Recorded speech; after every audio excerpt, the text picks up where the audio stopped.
নমস্কাৰ এই মুহূৰ্তত আহি পৰিছে সন্ধিয়াৰ কেইবাটাও গুৰুত্বপূৰ্ণ খবৰ আজি হৈছে 31 জানুৱাৰী আজি সন্ধিয়াৰ বহুকেইটা খবৰ একেলগে চাবৰ কাৰণে চেনেলটো সাবস্ক্ৰাইব কৰি ভিডিঅ'টোত এটা কৰি লাইক কৰি দিব ৰাজ্যৰ শিক্ষা অনুষ্ঠানসমূহ কেতিয়া খুলিব ঘোষণা কৰিলে হিমন্ত বিশ্ব শৰ্মাই ৰাজ্যৰ শিক্ষা অনুষ্ঠানসমূহ 15 ফেব্ৰুৱাৰীৰ পৰা সম্পূৰ্ণৰূপে খুলিব মুখ্যমন্ত্ৰী ডক্টৰ হিমন্ত বিশ্ব শৰ্মাই সোমবাৰে ধেমাজিত এই মন্তব্য কৰিছে কোভিডৰ বৰ্ধিত সংক্ৰমণৰ বাবে ৰাজ্যৰ প্ৰাথমিক আৰু মাধ্যমিক পৰ্যায়ৰ শিক্ষা অনুষ্ঠানসমূহ বন্ধ হৈ আছে ইয়াৰ মাজতে কিশোৰীসকলক কোভিড ভেকচিন প্ৰদান কৰি থকা হৈছে উল্লেখ্য যে সোমবাৰে ধেমাজিত মেডাম মেফিৰ এক কাৰ্যসূচীত অংশগ্ৰহণ কৰে মুখ্যমন্ত্ৰী ডক্টৰ শৰ্মাই সেই অনুষ্ঠানতে তেওঁ বীৰ লাচিত বৰফুকনৰ ওপৰত এক তথ্যচিত্ৰ নিৰ্মাণৰ বিষয়ে ঘোষণা কৰে ইয়াৰ উপৰিও মুম্বাইত লাচিতৰ ওপৰত এখন আন্তঃৰাষ্ট্ৰীয় পৰ্যায়ৰ সেমিনাৰ অনুষ্ঠিত কৰা হ'ব বুলিও উল্লেখ কৰে হিমন্ত বিশ্ব শৰ্মাই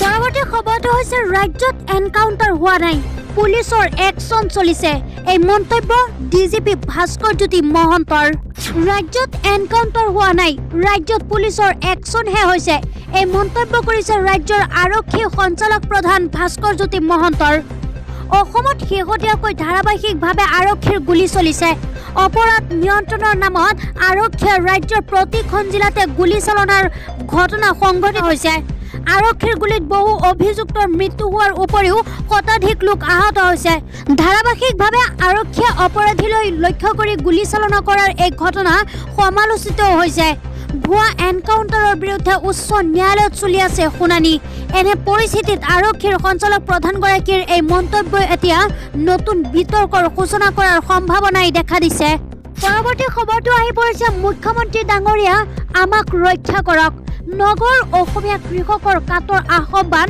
মুখ্যমন্ত্ৰী হিমন্ত বিশ্ব শৰ্মালৈ মুখ্যমন্ত্ৰী ডাঙৰীয়া আমাৰ ভূমি ৰক্ষা কৰক আমাৰ কৃষিভূমিত গঢ়ি উঠা অবৈধ ইটা ভাটা উচ্ছেদ কৰক ন্যায় বিচাৰি এইদৰে সংবাদ মাধ্যমৰ জৰিয়তে মুখ্যমন্ত্ৰীলৈ আহ্বান জনালে বৃহত্তৰ ৰাইডিঙীয়া কৃষিভূমি সুৰক্ষা সমিতিয়ে নগাঁও জিলাৰ ৰাইডিঙীয়া কৃষিভূমিত ইটা ভাটা স্থাপন কৰাৰ পিছতে আজি নগাঁও প্ৰেছ ক্লাবত এক সংবাদমেলৰ জৰিয়তে মুখ্যমন্ত্ৰীলৈ কৃষিভূমি ৰক্ষাৰ বাবে আহ্বান জনায় ৰাইজৰ অভিযোগ কৃষি বিভাগৰ বৰমুৰীয়া প্ৰদূষণ বিভাগৰ বৰমুৰীয়া আৰু জিলা প্ৰশাসনৰ একাংশ বৰমুৰীয়াই গোপন বুজাবুজিৰে ইটা ভাটাৰ মালিক পক্ষক উদ্যোগ স্থাপনৰ অনুমতি প্ৰদান কৰিছে আজি কংগ্ৰেছ ত্যাগ কৰিব পাৰে বিধায়ক শেৰমান আলী আহমেদে কংগ্ৰেছ ত্যাগ কৰাৰ সম্ভাৱনা আছে বাগবৰৰ বিধায়ক শেৰমান আলী আহমেদৰ বিতৰ্কিত মন্তব্যৰে সততে সংবাদৰ শিৰোনাম দখল কৰি থকা বিধায়ক শেৰমান আলীয়ে গৰুসুটিৰ উচ্ছেদৰ সময়ত শ্বহীদক অপমান কৰি কৰা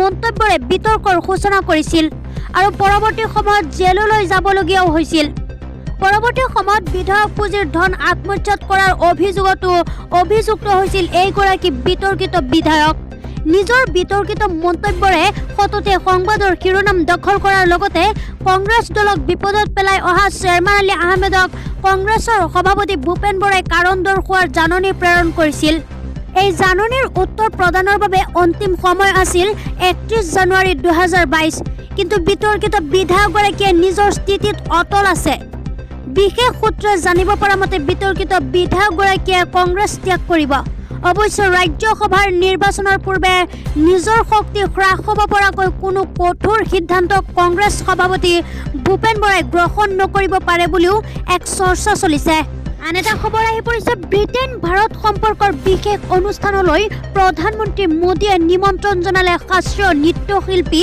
মেনকা পিপি বৰাক শেহতীয়াকৈ প্ৰধানমন্ত্ৰী নৰেন্দ্ৰ মোদীয়ে ব্ৰিটেইন ভাৰতৰ সম্পৰ্কৰ এক অনুষ্ঠানত যুৱনেত্ৰী হিচাপে বিশেষভাৱে আমন্ত্ৰণ কৰে শাস্ত্ৰীয় নৃত্যশিল্পী আৰু নৃত্য পৰিচালক মেনকা পিপি বৰাক দিল্লীত অনুষ্ঠিত হোৱা এই গাম্ভীৰ্যপূৰ্ণ অনুষ্ঠানত মেনকাই প্ৰধানমন্ত্ৰী নৰেন্দ্ৰ মোদীকে সাক্ষাৎ কৰাৰ লগতে যুৱনেত্ৰী হিচাপে অংশগ্ৰহণ কৰে মেনকাই দীৰ্ঘদিন ধৰি ভাৰতৰ শাস্ত্ৰীয় নৃত্যৰ লগতে সত্ৰীয়া নৃত্যৰ প্ৰচাৰ আৰু প্ৰসাৰৰ বাবে কাম কৰি আহিছে পৰৱৰ্তী খবৰটো হৈছে আমাক অপৰাধীৰ দল বুলি কোৱা বিজেপিয়ে আইনাত নিজৰ মুখখন চাওক সকলোৰে মোবাইল ফোনৰ তথ্য চুৰি কৰে বিজেপিয়ে এই মন্তব্য অখিলেশ সিং যাদৱৰ বিজেপিয়ে সমাজবাদত বাধাৰ সৃষ্টি কৰিছে সাধাৰণ মানুহৰ জীৱন যাপনত অসুবিধাৰ সৃষ্টি কৰিছে মূল্যবৃদ্ধিয়ে মানুহক জুৰুলা কৰিছে। গতিকে এইবাৰ উত্তৰ প্ৰদেশৰ ৰাইজে বিজেপিক বিদায় দিব। এই মন্তব্য সমাজবাদী পাৰ্টিৰ নেতা অখিলেশ সিং যাদৱৰ। আনহাতে সমাজবাদী পাৰ্টিক অপৰাধীৰ দল বুলি বিজেপিয়ে কৰা অভিযোগ সন্দৰ্ভত অখিলেশ যাদৱে কয়, বিজেপিয়ে এইবাৰ উত্তৰ প্ৰদেশত ৯৯ গৰাকী এনে লোকক দলীয় টিকট দিছে যিসকলৰ অপৰাধীৰ ইতিহাস আছে। গতিকে লোকক অভিযোগ দিয়াৰ আগতে আইনত নিজৰ মুখখন চাওক বুলি মন্তব্য কৰিছে অখিলেশ যাদৱে। ৰাষ্ট্ৰসংঘৰ বিশেষজ্ঞক হত্যা কৰাৰ বাবে ৫১ জন লোকৰ বিৰুদ্ধে মৃত্যুদণ্ডৰ ৰায়। আফ্ৰিকাৰ দেশ কংগোত ৰাষ্ট্ৰসংঘৰ দুগৰাকী বিশেষজ্ঞক হত্যা কৰা ঘটনা সন্দৰ্ভত দেশখনৰ আদালতে মুঠ ৫১ গৰাকী ব্যক্তিক মৃত্যুদণ্ডৰ নিৰ্দেশ দিয়ে। ৰাষ্ট্ৰসংঘৰ বিশেষজ্ঞ জাইডা কাটালান আৰু মিছেল চাৰ্পক কংগোত ২০১৭ চনত বৰ্বৰভাৱে হত্যা কৰা হৈছিল। কংগোত চৰকাৰ আৰু সন্ত্ৰাসবাদী গোটৰ মাজত সংঘটিত হোৱা সংঘৰ্ষৰ সময়ত মৃত্যু হোৱা লোক সম্পৰ্কে তদন্ত কৰিবলৈ যোৱাৰ সময়তে ৰাষ্ট্ৰসংঘৰ বিশেষজ্ঞ দুগৰাকীক হত্যা কৰা হৈছিল। পৰৱৰ্তী সময়ত উক্ত ঘটনাৰ সন্দৰ্ভত বহু সংখ্যক লোকক গ্ৰেপ্তাৰ কৰা হয় আৰু ইয়াৰ বিচাৰ প্ৰক্ৰিয়া আৰম্ভ হয়। দীৰ্ঘদিনীয়া বিচাৰ প্ৰক্ৰিয়াৰ অন্তত অৱশেষত উক্ত হত্যাকাণ্ডৰ সৈতে জড়িত থকা ৫১ গৰাকী লোকক মৃত্যুদণ্ডৰ নিৰ্দেশ দিয়া হয়। পৰৱৰ্তী খবৰটো হৈছে ৩ দিনীয়াকৈ মুখ্যমন্ত্ৰী হিমন্ত বিশ্ব শৰ্মাৰ জন্মদিন পালনৰ আয়োজন। ১ ফেব্ৰুৱাৰীত ৫৩ সংখ্যক জন্মদিন মুখ্যমন্ত্ৰীৰ। ১ ফেব্ৰুৱাৰীত অসমৰ মুখ্যমন্ত্ৰী হিমন্ত বিশ্ব শৰ্মাৰ জন্মদিন। উক্ত দিনা মুখ্যমন্ত্ৰীগৰাকীয়ে ৫৩ বছৰত ভৰি দিব। মুখ্যমন্ত্ৰী ডক্টৰ হিমন্ত বিশ্ব শৰ্মাৰ জন্মদিনক লৈ ৰাজ্যৰ বিভিন্ন প্ৰান্তৰ লগতে নিজ সমষ্টি জালুকবাৰীত এতিয়া উখৰ মাখৰ পৰিৱেশ। বিগত বৰ্ষৰ দৰে এইবাৰো জালুকবাৰী সমষ্টিৰ অন্তৰ্গত ৭১ পাণ্ডু মালিগাঁও অঞ্চলত পালন কৰা হ'ব ডক্টৰ হিমন্ত বিশ্ব শৰ্মাৰ জন্মদিন। কিন্তু এইবাৰৰ উদযাপন পূৰ্বতকৈ কিছু ব্যতিক্ৰম। কাৰণ বিগত সময়ত এজন বিধায়ক অথবা মন্ত্ৰীৰূপে নিজৰ দক্ষতাৰ পৰিচয় দিয়া ডক্টৰ হিমন্ত বিশ্ব শৰ্মাই অসমৰ মুখ্যমন্ত্ৰীৰ পদ অলংকৃত কৰিবলৈ সক্ষম হৈছে। সেয়েহে বৃহত্তৰ পাণ্ডু মালিগাঁওবাসী ৰাইজে পূৰ্বৰ তুলনাত অধিক ধুমধামেৰে উদযাপন কৰিবলৈ লৈছে তেখেতৰ জন্মদিনটো। আন এটা খবৰ হৈছে এক মৰ্মান্তিক ঘটনা। অকলশৰীয়া হৈ পৰিল এটি দুৰ্ভগীয়া কণমানি। মাত্ৰ এসপ্তাহৰ ব্যৱধানত হেৰুৱালে নিজৰ পিতৃ মাতৃক। সঁচাকৈ কাৰ জীৱনলৈ কেতিয়া কি আছে কোনেও ক'ব নোৱাৰে। মাত্ৰ এসপ্তাহৰ ভিতৰতে পিতৃ মাতৃক হেৰুৱাই এতিয়া অকলশৰীয়া হৈ পৰিল এটি কণমানি। হঠাৎ যেন চাৰখাৰ হৈ গ'ল এটি পৰিয়াল। এক শোকাৱহ ঘটনাই জোকাৰি গ'ল মৰিয়নি।